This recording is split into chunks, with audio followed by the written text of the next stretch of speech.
Kembali di Kompas Bisnis Saudara. Genap 1 bulan setelah diluncurkan, BPI Danantara mengumumkan sederet nama yang duduk di kursi eksekutif organisasi. Pemilihan pengurus Danantara diklaim berdasarkan profesionalitas dan bebas titipan. Lebih lengkap, sudah bergabung Direktur Next Indonesia Center sekaligus pengamat BUMN Heri Gunawan. Selamat pagi, Pak Heri, apa kabar? Baik, selamat pagi Mbak Asri. Pak, ini kan struktur kepengurusan Danantara sudah diumumkan. Nama-nama yang masuk ini diklaim bukan titipan dan dipilih berdasarkan profesionalitas. Tanggapan Anda seperti apa? Ya, mungkin bukan titipan Pak Prabowo, mungkin bukan titipan Pak SBY, mungkin bukan titipan Pak Jokowi. Hmm. Tapi yang mungkin yang ingin diperkenalkan oleh Pak Rosan itu adalah bahwa ini adalah orang-orang kami, jadi gitu ya. Mungkin Oh. yang nitip tetangga, begitu ya. Hmm. Karena gini loh Mbak, saya coba cari sekitar 20 nama itu mereka bukan bukan sama sekali tidak berelasi. Ada yang berelasi di antara mereka dan itu semua punya potensi terjadinya konflik of interest. Hmm. Nah, ini yang akan berpotensi menimbulkan risiko tinggi. Hmm. Misalnya gini, Mbak, contoh yang berelasi ya. Hmm.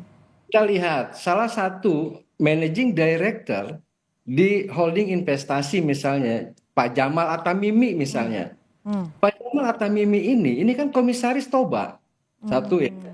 Dua, dia itu adalah partner di Links Asia. Hmm.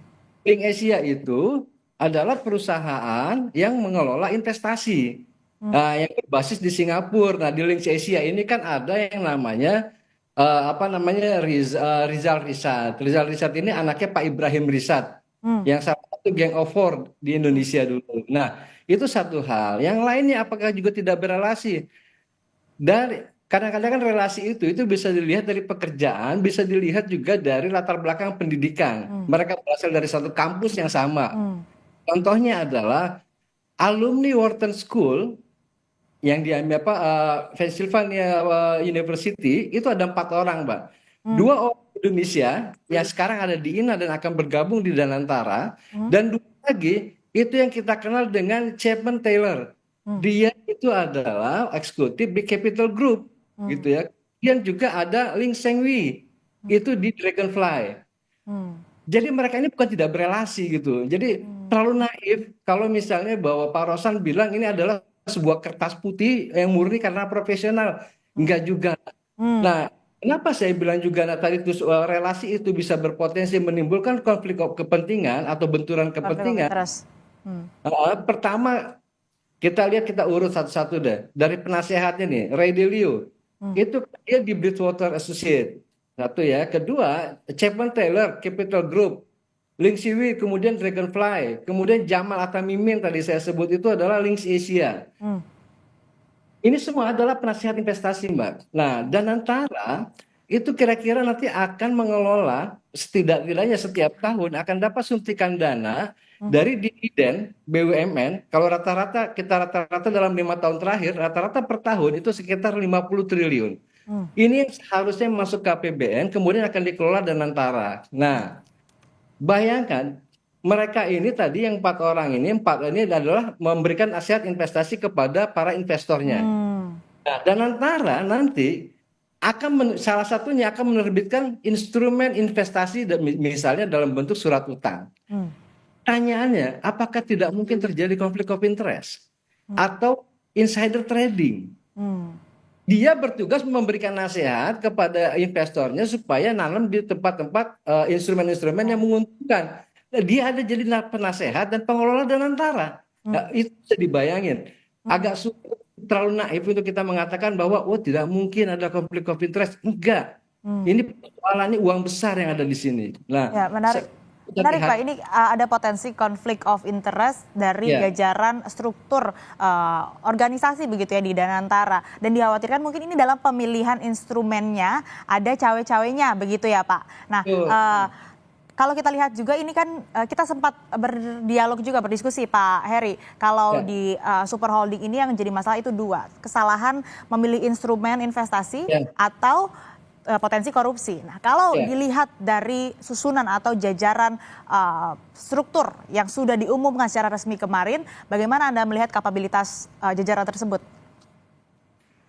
Kalau yang pertama tadi kesalahan memilih investasi, mungkin relatif itu kita bisa bilang bahwa ini bisa jadi tidak ada. Kenapa? Mereka itu secara hard skill, mereka tuh orang-orang yang punya keahlian tinggi Hmm. di dalam investasi. Tapi yang perlu diragukan adalah potensi korupsi. Korupsi itu misalnya tadi ada insider trading di dalamnya itu. Ada konflik of interest di dalamnya itu. Mereka pinter, karena saking pinternya mereka bisa mengolah itu loh. Maksud saya gini, bahwa ya dan antara akan menerbitkan ini berapa suku bunga yang akan ditawarkan atau imbal hasil yang ditawarkan ketika Danantara misalkan menerbitkan apa namanya surat utang. Loh, yang memberikan nasihat Hmm.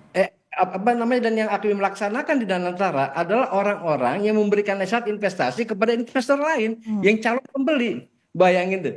Jadi dia ada di dua sisi. Satu dia sebagai di issuer dia ada, kemudian di satu dia ada di investor. Kaki sebelahnya di issuer yang menerbitkan surat utang, kaki kirinya ada di ini yang apa namanya di investor yang akan membeli. Ini kan Hmm. sama aja bohong ini. Nah, arti ini akan beresiko.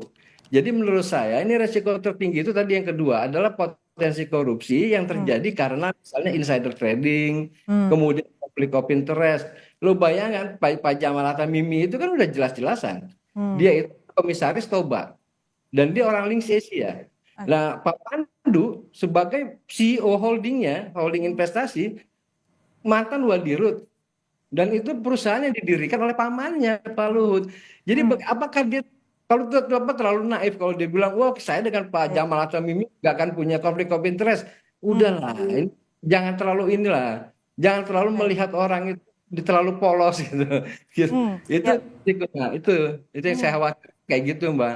Ya, penegasan saja Pak Heri. Artinya memang kalau dilihat dari kapabilitasnya ya mereka capable. Tapi yang Ya, jadi catatan adalah bagaimana kemudian relasi eksekutif di jajaran struktur Danantara yang ini mana berpotensi adanya konflik of interest dan dikhawatirkan tadi masalah utamanya adalah korupsi begitu ya Pak ya, Heri. betul. Hmm. Ya, selama ini kan selalu persoalan kita tuh di situ. Lemah betul kita di dalam apa namanya pengawasan. Karena memang pengawasnya itu di beberapa kasus ya, tidak semuanya BUMN, tapi di beberapa kasus itu kan tidak bekerja. Misalkan di salah satu yang sekarang lagi rame adalah salah satu entitas anaknya BUMN misalnya. Hmm. Mbak bisa bayangin, Mbak. Komisarisnya, pengawasnya nih, satu jaksa agung muda mantan Hmm. ya, kedua jenderal polisi, Hmm. ketiga BPKP, keempat regulator, kelima apa namanya perwakilan dari holding. Jadi kurang apa, Mbak? Itu semuanya orang apa mantan hakim, Hmm. semua orang hebat dengan jabatan mentereng itu ada di situ. Hmm. Tapi kok bisa korupsi berlangsung bertahun-tahun itu sampai tidak terlihat. Hmm. Padahal di dalam pengawas itu ada yang namanya komite audit, Nah. ada yang namanya komite Hmm. pemantau risiko. Ya, kayak gini-gini kan itu kan melekat komite-komite itu. Jadi mereka setiap tahun memeriksa, melakukan audit, kemudian memeriksa, mengevaluasi. Nah ini masa nggak kelihatan senilai triliunan? Itu ada tuh di salah satu perusahaan yang ya plat-platnya rada-rada merah gitu. Nah Jadi itu. jadi catatannya untuk pengawasan harusnya seperti apa sih Pak yang betul begitu? Loh, pengawas sekarang gini, sebelum kita membicarakan pengawasan, menurut Hmm. saya langkah pertama itu sekarang memulai dari pemimpinnya tunjukkan bahwa mereka itu punya niat baik dalam mengelola Danantara. Hmm. Misalnya, yang pertama mereka harus lakukan adalah deklarasi mereka mundur dari jabatan Betul. sebelumnya, termasuk Pak Rosan mundur dari menteri. Kemudian siapa lagi? Ada Pak apa? Budi Oscar ya. Pak Doni Oskaria mundur sebagai Wakil Menteri BUMN sekaligus Wakil Komisaris Utama Pertamina. Hmm. Kemudian yang tadi saya sebut, ya misalnya kayak tadi apa pembinanya, berani nggak Chevron Taylor itu bilang saya mundur dari Capital Group untuk menghindari konflik of interest. Nah kemudian begitu juga dengan Jamal Tamimi, saya mundur dari Toba dan Links Asia. Saya akan bantu dan antara sebesar-besarnya begitu demi memanfaatkan apa akan lebih bermanfaat bagi bangsa Indonesia. Misalnya kayak gitu. Baik. Pertama dari situ baru setelah itu mereka mulai kemudian itu termasuk soal pengawasan, Hmm. menetap pedagang saham.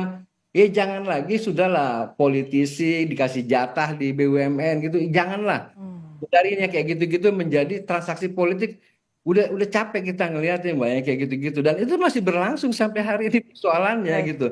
Itu kira-kira seperti itulah. Dan antara ini besar itu adalah kendaraan mewah yang tangguh, powerful untuk Baik. memberikan kesejahteraan bagi negara. Jangan diperlakukan seperti odong-odong gitu. Baik, kami tangkap maksudnya Pak Heri ini jajaran yang ada di Danantara sekarang, apalagi yang double role begitu, Ya, seharusnya mundur karena ini desakan juga sudah banyak begitu ya, meski sampai sekarang juga belum ya. adanya pernyataan akan mundur begitu. Nah kemarin yang menarik juga nih Pak Heri setelah pengumuman struktur pengurus dan peralihan saham BUMN ke Danantara, IHSG ini terkoreksi dan ditutup melemah. Bagaimana sih Ya. sebetulnya korelasi struktur pengurus Danantara, market, dan kepercayaan investor? Itu kan bersamaan dengan kemarin proses imbreng 4 BUMN, 4 bank BUMN itu kan terjadi. 4 bank BUMN, Telkom, itu proses imbrengnya juga jadi, udah selesai. Jadi pengalihan saham mereka sudah ke Danantara, artinya mereka sudah masuk ke dalam Danantara. Kemudian bersamaan dengan itu Danantara mengumumkan apa namanya line up ininya pengurusnya. Hmm, Nah kemudian itu terlihat bahwa pasar itu nggak nafsu ngelihatnya.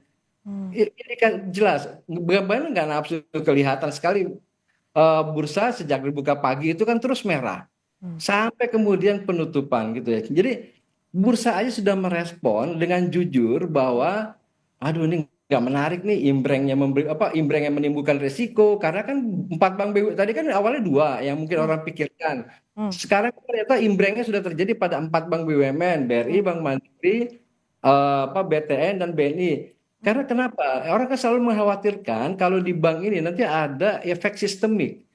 Nah, kalau hmm. ada risiko. Kenapa? Karena ekuitas atau ya apa namanya hak pemegang saham di dalam aset perbankan bank BUMN itu hanya 10 sampai 15%, Mbak. Hmm. Sisanya itu adalah liabilitas. Terutama dari liabilitas itu adalah hak dari para dari nasabah gitu. Kita ambil apa contoh aja kayak misalkan termasuk di dalamnya itu kan kayak Bank BRI, Bank BNI atau segala macam. Misalnya gini ya, di Bank BRI aja itu kan asetnya 2.000 triliun. Hmm, 1.400 triliun diantaranya adalah simpanan nasabah. hmm, Jadi itu asetnya gitu. Jadi 1.400 triliun asetnya itu adalah simpanan nasabah. hmm. Nah, ini kan artinya apa? Kalau ada masalah pada BRI, yang pertama terkena itu adalah nasabah. Nasabah. Hmm, Kemudian juga ada apa namanya dampak sistemiknya ya, kan ada transaksi antar bank yang dilakukan oleh Bank BRI, kemudian juga ada kewajiban-kewajiban dari surat berharga yang lain yang mungkin belum tentu bisa dipenuhi kalau bank-bank ini dalam tanda kutip dipermainkan oleh pengurus dan baik, antara. Tapi tolong jangan sampai lah.